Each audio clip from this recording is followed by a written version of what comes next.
foi? Tá gravando já? Educação pode mais. Olá pessoal, estamos iniciando mais um podcast Educação Pode Mais com Gilson Reis e hoje vamos falar sobre EAD, Educação à Distância, essa modalidade que ganha repercussão na educação brasileira nos últimos 15 anos e um tema importantíssimo que está sendo debatido por vários setores da sociedade, governos, organizações do setor privado, professores, trabalhadores, enfim, a todo mundo que interessa esse tema, já que ganhou repercussão nacional. E para conversarmos sobre esse tema tão importante, nós estamos recebendo aqui hoje a presidenta do Sindicato dos Professores, a minha querida companheira Valéria Morato, que está em seu terceiro mandato, e vamos aqui discutir o tema educação à distância, a repercussão e as condições de trabalho, de vida e de qualidade de educação. Valéria, bom dia, boa tarde, boa noite, sua presença aqui no nosso Pode Mais Educação. Obrigado pela sua presença. Eu que agradeço. Oi para todas as pessoas que estão nos acompanhando. Obrigada, Gilson, por ter essa oportunidade de discutir esse tema tão importante. E, na verdade, penso que vai ser uma conversa, porque você, como ex-presidente do Simpro e hoje já coordenador também da Confederação Nacional dos Trabalhadores de Estabelecimento de Ensino, sabe, tanto quanto eu, quais são essas agruras, né? Então, penso que esse bate-papo vai ser entre duas pessoas que têm vivido e sobrevivido sobre essa questão da EAD e tentado minimizar os impactos dela. Muito bem, Valéria, professora Valéria. É o seguinte, esse tema é um tema que nós viemos debatendo, como você disse, nos sindicatos de professores, na confederação, já nos últimos 15 anos. Lembro eu que nos primeiros debates que fizemos no Simpro, havia uma questão se nós deveríamos ou não defender a EAD, essa modalidade. Havia muitas preocupações já naquele período, mas como nós não somos anarquistas, vamos dizer assim, nós sempre consideramos que a ciência pode e deve ajudar a evolução da educação. Mas as preocupações que nós tínhamos é que essa modalidade poderia criar uma outra condição de trabalho, de relação de trabalho, nas condições da própria valorização da educação. Como é que você vê isso depois desses 15 anos e substancialmente após a pandemia de 2020, que acelerou o processo de forma desordenada? Quais as consequências que você avalia para os trabalhadores de educação pós esse período de 15 anos e pós a pandemia de 2020?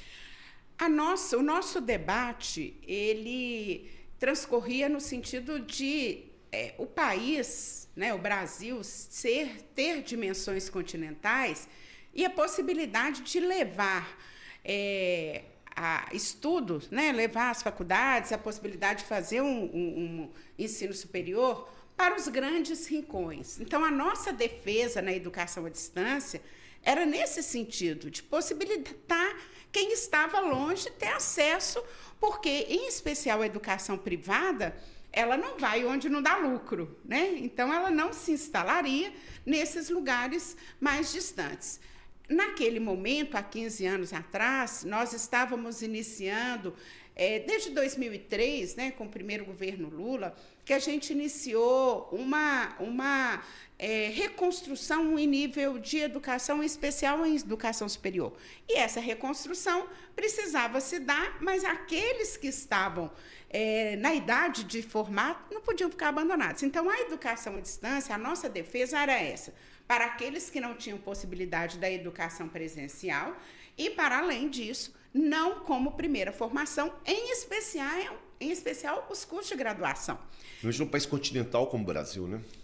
Formar professor, né, em nível superior, pedagogos em nível superior, como primeira formação à distância, nós achávamos que era temerário naquele momento. E hoje vimos que a nossa posição era acertada. Veio a pandemia, né? E em especial as grandes empresas que lucram com a educação acharam que a educação à distância virou um filé, né? Para ter mais lucros. A pandemia nós defendemos naquele momento que a única forma de se fazer educação em todos os níveis, né, era a distância. É porque nós estávamos defendendo a vida. E o Brasil, num país, num período muito ruim, né, de um negacionismo impressionante com o governo Bolsonaro, que nós não tínhamos ali nem possibilidade, o país não tinha possibilidade de construir ou de fabricar máscara. Nós ficamos dependentes até disso. Então, a única forma de resguardar a vida das pessoas envolvidas na educação, e aí não são só os professores e professoras, nós também lutamos pelos técnicos administrativos, de administração escolar, e também os estudantes, era que a educação se desse à distância, naquele momento, porque, por uma questão pandêmica, por uma questão de saúde pública. Só que as leis ou as regras que foram aprovadas para aquele período emergencial, ela meio que ficou permanente, em especial no ensino... Abriu a porteira. Em especial no ensino privado, né? O grande lobby da educação privada, daqueles que fazem, dos donos, em especial dos grandes grupos, junto ao MEC, no período de 2018 a 2022, era uma coisa, Gilson, que a gente não entrava, a gente não conversava. Representante da educação, dos trabalhadores da educação, não conversava dentro do MEC. É aquela época em que se trocava ouro, né? Livros por ouro. Tivemos 5 ministros em 4 anos. Então, nesse sentido, a única defesa era que, naquele momento, se estabelecessem regras para aquele momento emergencial. O Simpro, você acompanhou muito bem, nós fizemos uma convenção emergencial. A categoria entendeu o momento, foi uma convenção para aquele momento de emergência em que as escolas de educação infantil, de fato, tiveram problema, porque educar as crianças à distância é muito difícil. É o momento em que se trabalha as questões psicomotoras, a questão da autonomia, que precisa estar todo mundo junto. A nossa defesa, só para terminar, porque eu falo muito, a nossa defesa é que educação, em todas as modalidades, ela se faz de forma coletiva e presencial. E que a educação à distância, ela é uma forma de possibilitar, por exemplo, como eu já disse, a questão dos que moram distante dos grandes centros, mas também aqueles e aquelas que são filhas de trabalhadores e também trabalhadores que estudam, que trabalham e estudam longe dos polos onde se encontram as unidades escolares, mas, ainda assim, limitado. Nós, hoje, entendemos essa necessidade em alguns casos, mas defendemos, no máximo, a educação híbrida, não só a educação à distância.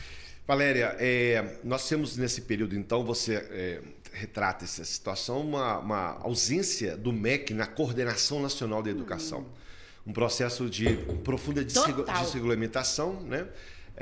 Uma atitude do MEC de deixar a coisa acontecer sem nenhuma presença política do Ministério da Educação. E, em outra banda dessa história, nós tivemos aí a reforma trabalhista do Temer em 2016 e tivemos também um conjunto de ações do governo no sentido de flexibilizar o direito do trabalho, como a carteira verde e amarela e outras propostas trabalho que vieram, vieram no processo da reforma trabalhista e também na proposta do próprio governo Bolsonaro. E a educação absorveu um conjunto de consequências desse processo. E demais, nós temos hoje professores dando aula para 5 mil alunos, por exemplo. Trabalho intermitente. Recebendo por uma aula só. Trabalho intermitente como consequência desse trabalho. Como é que se avalia essa situação vivenciada pelos trabalhadores de educação ao longo desse período, principalmente após 2018, governo Bolsonaro, reforma trabalhista, desregulamentação da educação e as consequências, seja nas convenções coletivas ou no próprio direito do trabalho, principalmente dos trabalhadores de EAD, que reflete também nos trabalhadores presenciais? Olha, Gilson, uma avaliação de vivência. Nós recebemos diariamente no Sindicato dos Professores, professores e professoras de educação à distância que estão adoecidos, que estão deixando de trabalhar, porque com esse filé e essa desregulamentação, em especial da educação à distância, não se preocupa com qualidade, não se preocupa, não se tem projeto de educação, mas a única preocupação é o lucro. Então, os alunos são tidos como números e os professores são tidos aí como aqueles que têm que vender uma mercadoria que eles não acreditam no que vendem, mas acabam se sucumbindo pela questão da sobrevivência. O que acontece? Nós tínhamos, a título de exemplo, nós tínhamos professor que dava 12 aulas de um conteúdo. Essas aulas foram aglutinadas, para 12 aulas para 5 turmas, para 4 turmas, né? Essas 4 turmas foram aglutinadas em 2 turmas. E o professor que tinha 12 passou a ter 6 aulas, com o número de alunos dobrado. Eles entendem, os grandes exploradores da educação, eles entendem que a educação à distância é fácil, porque está à distância. Só que os professores precisam planejar, precisam dar a aula e precisam avaliar e certificar esses estudantes que vão para o mercado de trabalho. Então, o trabalho do professor não diminuiu, pelo contrário, aumentou. E mais do que isso, gente, o tanto que nós lutamos, Gilson, para que a gente tivesse um parâmetro curricular nacional, que fosse nacional e que fosse parâmetro, para que a gente adaptasse o conteúdo às regionalidades. Hoje, o professor do ensino superior, em especial, ele dá aula e tem na mesma turma alunos do Nordeste do país, alunos do Centro-Sul do país, alunos do Sul, alunos do Sudeste. Como é que se garante a regionalização disso, as experiências que são trazidas por esses alunos e para o qual eles vão ser inseridos em qual mercado de trabalho? E eu costumo dizer que professor e professora nunca foi valorizado financeiramente, mas nós tínhamos a capacidade e a possibilidade de intervir nas nossas aulas, de planejar as nossas aulas, de executar as nossas aulas. Nós éramos autoridades naquilo que fazíamos, né? Diferente de autoritarismo. Nós éramos autoridades reconhecidos como tal. Hoje, não mais. Hoje, os professores viraram, né, têm sofrido essa pressão. O controle sobre a cátedra, né? Sobre o processo de ensino e aprendizagem. A liberdade, inclusive, né? Porque estudamos para isso. Hoje, os professores são tidos aí como aqueles que desenvolvem um conteúdo pré-estabelecido pela empresa que quer vender, né? E não tem capacidade, não tem possibilidade nem de avaliar o seu aluno, porque a escola não está preocupada com qualidade, está preocupada só com o financeiro. Com isso, os professores estão adoecidos, tendo que trabalhar uma carga horária muito maior para sobreviver e, na sua condição do fazer docente, o seu tempo todo jogado no lixo. A modalidade EAD proporcionou ao capital um aumento da lucratividade de forma extraordinária, ascendente no último período. Isso fez com que essas escolas pudessem gostar da situação, porque, né, visam lucro para pagar, inclusive, para os seus acionistas, e conseguiram, no governo Bolsonaro, aumentar para 40% o número de aulas nos cursos presenciais, com uma perspectiva também de aumentar a lucratividade nesse setor.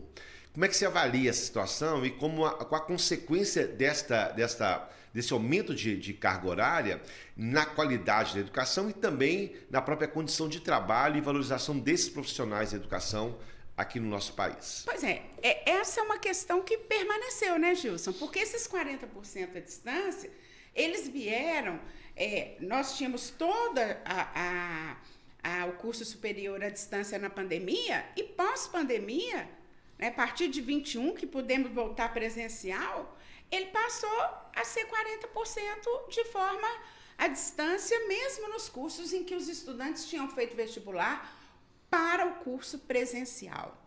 O que acontece? Hoje, os alunos não se conhecem, não trocam experiências, os professores não se conhecem, não trocam experiências, não discutem, não falam, não conversam sobre os alunos. Ser professor, você sabe tanto que isso é importante para o projeto político-pedagógico que a gente quer implementar. E esse distanciamento faz com que todo o processo educacional vá para o ralo, porque educação se faz com troca, educação se faz com interação entre as pessoas. Então, como eu disse anteriormente, esses que usam a educação só para ter lucro, né, não se preocupando com a importância da educação para um projeto de desenvolvimento do país, eles estão criando uma geração de formandos, né, que não tem, pode ter até capacidade técnica, mas não tem capacidade emocional, porque não há a troca ali entre os seus pares. E os professores, eu reitero, adoecidos. Não tem a menor perspectiva, cada vez menos professores querem continuar, doidos para aposentar, porque não conseguem sobreviver, muitos com burnout, muitos... É um adoecimento... E vigiados, né? Porque na educação à distância o tempo todo vigiados. A plataformização acaba sendo um critério. Valéria, o tema da educação à distância ganhou repercussão nacional nos últimos meses em função da necessidade de um debate mais aprofundado. Setores educacionais que defendem uma educação de qualidade, uma formação que possa colocar o país em outras perspectivas na sua formação, debates entre professores, trabalhadores, governo, Congresso Nacional, Conferência Nacional de Educação, enfim, é um tema presente no debate. Como é que você avalia esse processo? É a extinção da modalidade? É a regulamentação profunda dela? Ou limitação da sua aplicação? Como é que você avalia esse processo em curso aqui no Brasil e no mundo? Há vários países do mundo, inclusive, está proibindo a própria modalidade de educação à distância como um fator de busca de qualidade na formação e na educação nesses países. Olha, nós também já dissemos aqui que pelo tamanho do nosso país, a extinção da educação à distância, ela seria um desastre, vamos dizer assim. Nós não vamos quebrar também as máquinas, né? Mas tudo precisa... Nós não somos ludistas. Nós precisamos de regulamentação. Tudo precisa ser regulamentado. A própria organização da educação à distância, ela tem que ter regulamentação. A condição de trabalho do profissional da educação à distância é totalmente desregulamentada. Para nós, é a mesma regulamentação. Nós defendemos e lutamos que a mesma regulamentação para o professor presencial, ele é professor à distância. Mas eles acabam achando umas alternativas para sucatear os profissionais da educação, em especial os professores que trabalham com a educação à distância. E esse debate, Gilson, tem sido feito por nós, em especial, depois, a partir de 23, em que o MEC toma um outro patamar, que ainda não é o patamar que a gente precisa, que a gente espera, porque o governo anterior deixou várias raízes e deixou também um cenário de devastação, inclusive na educação. Então, eu faço esse destaque aqui, porque nós precisamos entender que em 2022 o governo Bolsonaro deixou um orçamento zero para a educação em 2023. Então, toda aquela organização e educação se faz com orçamento, tudo se faz com orçamento, mas com regulamentação. E, nesse sentido, eu quero aqui destacar o papel da CONTEE, que é a Confederação Nacional dos Trabalhadores de Estabelecimentos de Ensino, que tem você na coordenação geral, Gilson. Você, por ter sido presidente do Simpro, e ainda hoje vivencia aqui na cidade quais são as agruras dos professores e professoras e sabe da necessidade de regulamentação. Não existe pertencimento à categoria de professores e professoras dos professores que estão à distância, porque eles não sabem o que são, na verdade, né? Eles são... Viraram Uber. Estão professores, são tutores, né? Eles não têm nem qualificação da sua profissão. E por quê? Porque não tem regulamentação. Então, nós precisamos fazer esse debate. Fazer esse debate, na minha avaliação, passa por regulamentar a liberação, a concessão, porque a educação é direito de todos, obrigação do Estado e da família. Então, quem é concedido, o que não é disso é concessão do Estado, e o Estado precisa ter critérios para conceder. Não é possível conceder a possibilidade de desenvolver educação para uma empresa que mexe com cerveja, que mexe com gado. O que isso tem a ver com a educação? Qual é o histórico de educação que essa empresa tem? Então, hoje, nós ainda temos algumas empresas, algumas escolas, algumas instituições que apresentam um projeto de educação que a gente pode confiar, mas que também estão sucumbindo ao mercado para poder sobreviver. E, nesse sentido, a regulamentação da educação à distância. E acho que da educação como um todo, sabe? Porque também não dá... Eu sei que o destaque aqui é para a educação à distância, mas não dá para você permitir, por exemplo, que haja liberação e a concessão de abertura de educação, de escola de educação infantil, numa escola que funciona numa casa com 3 quartos, coloca em cada quarto que foi construído para 3 pessoas, coloca 20 crianças ali dentro, né? O Estado precisa cumprir esse papel e saber que o projeto de desenvolvimento de país só se dá com uma educação regulamentada e uma educação que tenha projeto, né? Que seja sério. Passa por aí, né? Valéria, olha só, nós estamos nesse debate da EAD e tem um conjunto de ações sendo realizadas, né? Do ponto de vista do Estado brasileiro e das organizações. O governo retomou o Fórum Nacional de Educação com as entidades nacionais, a CONAS foi resgatada, os conselhos estão sendo resgatados, enfim, é um conjunto de ações. O setor da representação dos trabalhadores tem feito um debate no MEC, na regulamentação do trabalho, nós temos participado desse debate, que é para poder criar condições de uma contratação mais próxima das convenções coletivas. E há também um debate no MEC agora, em perspectiva de regulamentação da educação. Nós temos regulamentar, avaliar e fiscalizar. São os 3 temas, os 3 verbos que a gente tem tratado do assunto.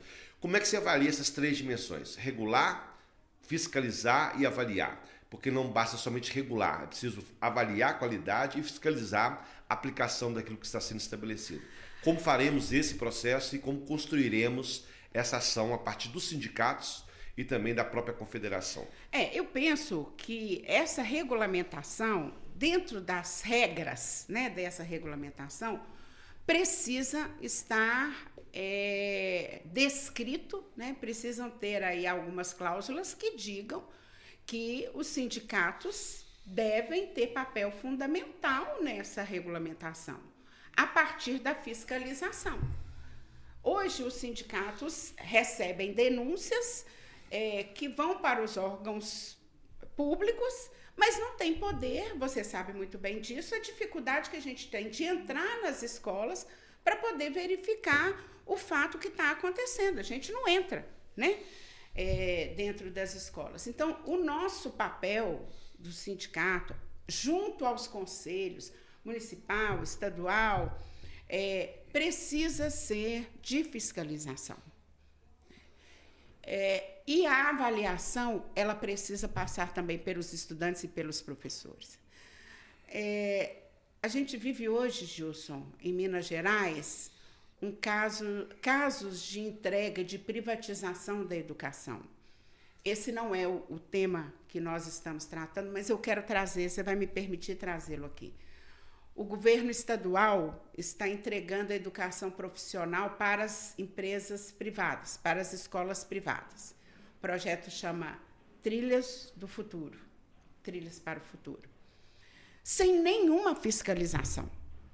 O projeto, no papel, ele é bacana, porque ele possibilita que as escolas que recebam a concessão recebam o dinheiro, mais um bônus para os estudantes irem para o transporte dos estudantes e para a alimentação. Bonito? O que as escolas têm feito?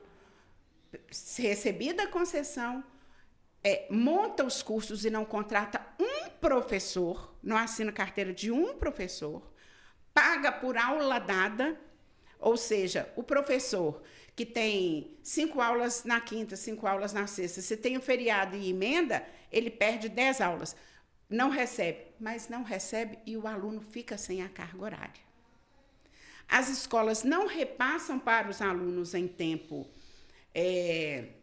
hábil a bolsa, os alunos não têm como ir estudar, acabam abandonando. E o Estado nem vê isso, porque a concessão também é para os amigos do rei. E por que eu trago isso? Qual é o nosso papel? O nosso papel é limitado. O sindicato fez o quê? Soube disso, conversou com os professores e entrou na justiça e pôs o Estado como responsável. Mas até agora a escola continua com a concessão. Porque o sindicato não tem o poder de falar, olha, não dá para ficar até que regularize isso. Entende? Então, a regulação, os sindicatos, os conselhos, e os sindicatos precisam ter assento nos conselhos, precisam fazer parte da fiscalização e da avaliação. Eu acho que só assim é que a regulamentação vai ter efeito. Você traz uma denúncia séria e importante a gente sinalizar essa questão da privatização, tanto da gestão como também da gestão financeira das escolas, como pedagógica. É uma lógica do ultraliberalismo que tem sido tocado pelo governo Zema, que reproduz na educação de Minas Gerais aquilo que o Bolsonaro reproduziu na educação nacional. Ou seja, qualidade próxima de zero, nenhum compromisso com os trabalhadores e nenhum compromisso Gilson, com a educação. Só te cortando, como a carga horária não bate, quando vai certificar, quando o aluno vai formar, ele não pode receber o diploma porque ele está faltando carga horária. E aí o que a escola faz? Dá 2 trabalhozinhos para ele fazer lá para complementar a carga horária. Você vê que qualidade zero. A consequência é séria, né, para a formação. Valéria, um elemento que está muito vinculado, aliás, está totalmente vinculado com a EAD, é o que nós estamos chamando de plataformização da educação. Ou seja, as escolas hoje funcionam como plataformas, todas elas plataformas internacionais, Google e outras que operam na educação brasileira, com estruturas pedagógicas pré-estabelecidas, material didático, estrutura pedagógica, estrutura de orientação, fiscalização por parte das empresas daquilo que é feito e praticado nas escolas e um enorme prejuízo à formação dos nossos estudantes. Como é que você avalia esse processo? O que fazer diante de um cenário de terra arrasada que nós estamos vivendo?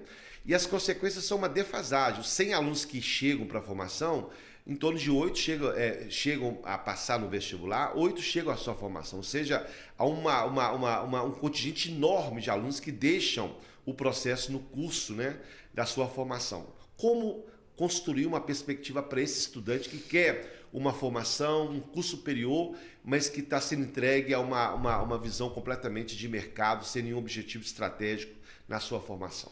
Ô Gilson, eu acho que os estudantes que são o caminho, viu? Você estava falando e eu me lembrei do meu filho. Meu filho está fazendo uma pós-graduação virtual. E ele está tendo aulas nessa pós-graduação de uma escola conceituadíssima. Ele está tendo aulas que foram gravadas em 2021. E o curso que ele faz é de gestão, não é de pessoas, é de gestão de números. Ele fez administração.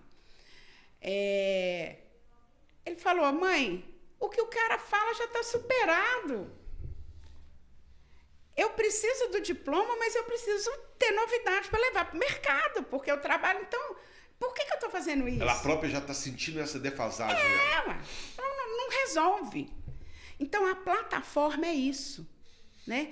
Além de estar fechado, tirar a liberdade de cátedra, né? E o professor ter obrigação de estar dentro daquele quadrado, o que desrespeita, inclusive, o aluno, porque a educação verdadeira, ela se dá quando você sabe o limite do outro, sabe o que o outro quer, né? Numa questão dialógica, já dizia Paulo Freire.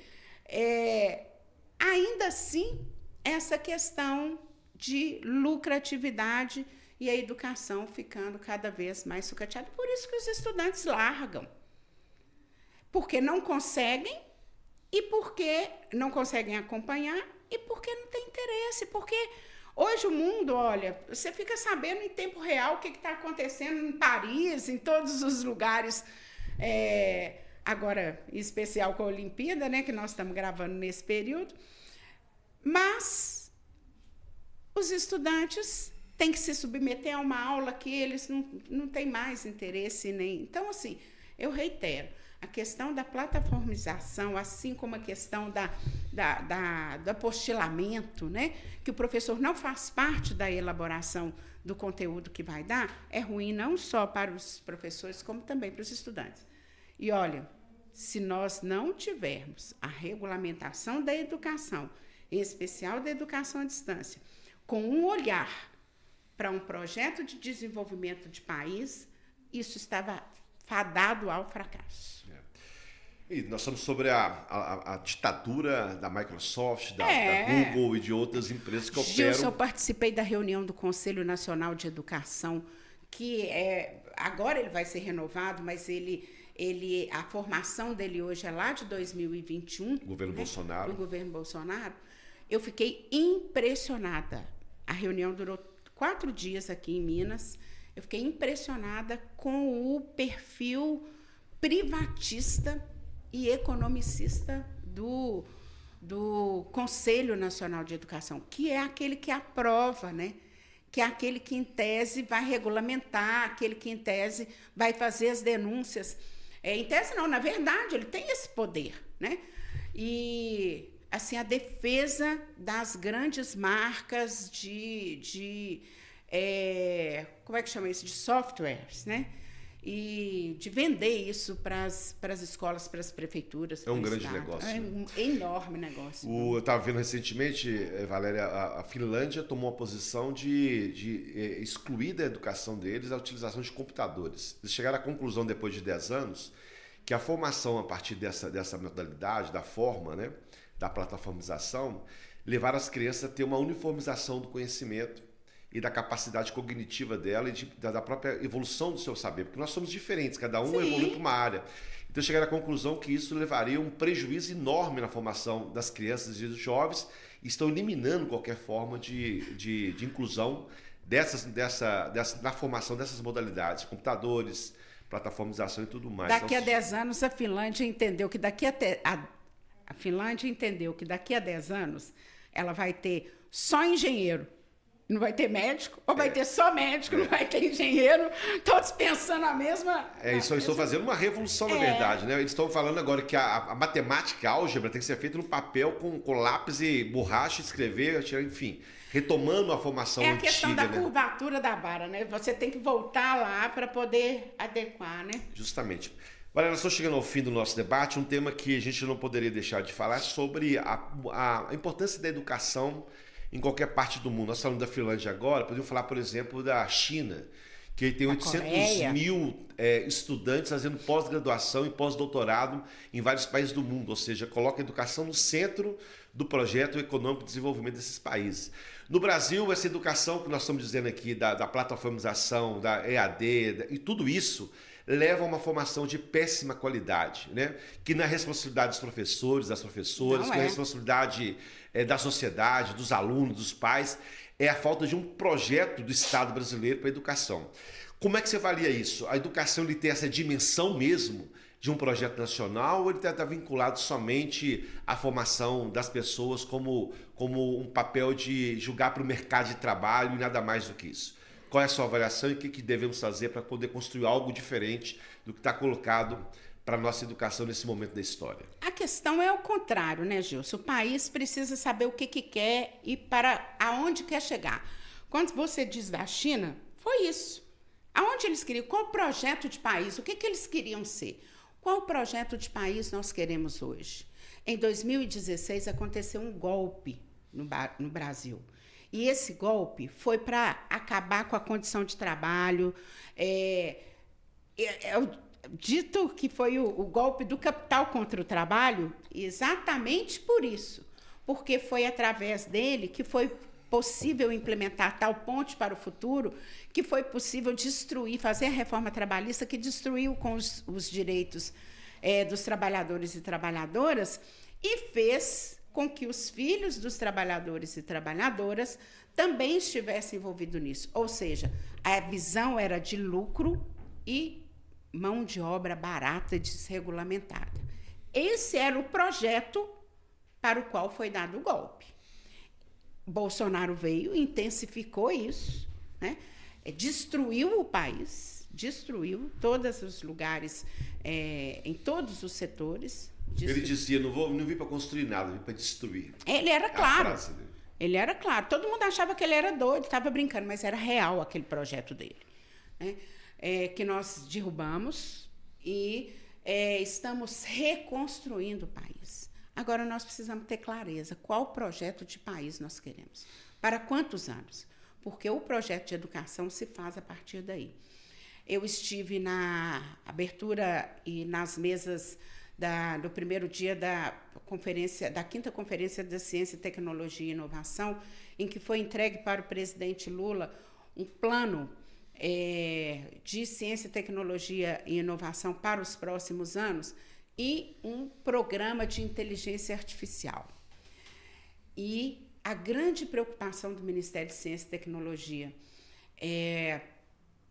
foi de fazer um plano de inteligência artificial que seja para todos. Porque essa questão também da inteligência artificial ela pode ser muito mais excludente do que ser a solução, né? E passa pela educação à distância também. E assim, eu fiquei muito orgulhosa de ter trabalhado para eleger esse projeto que hoje está no governo federal, que é do presidente Lula, e ter à frente do Ministério da Ciência, Tecnologia e Inovação uma camarada nossa, que é a Luciana Santos, porque construir um projeto com essa preocupação com as pessoas e com o avanço e a autonomia do Brasil é de dar muito orgulho, né? E o Lula dizia assim, o discurso do Lula ele dizia assim: quando me dizem de inteligência artificial, eu acho que não presta, porque é artificial, não é natural, não é das pessoas, né? É um raciocínio o Lula tem uma sacada assim. Né? Um raciocínio que parece pequeno, mas que é fundamental. Né? Se essa inteligência precisa ser comandada por pessoas, eu preciso investir nas pessoas. Lula diz isso. Né? Então, o avanço, o investimento e a valorização dos nossos cientistas, né? A valorização dos nossos professores e professoras, investimento em educação pública, de qualidade, para todos e todas, se dará com sucesso se nós soubermos onde queremos chegar. A China soube onde quer chegar. Né? Coreia soube onde quis chegar. Os Estados Unidos sabem onde querem chegar. São visões diferentes de mundo, mas sabem.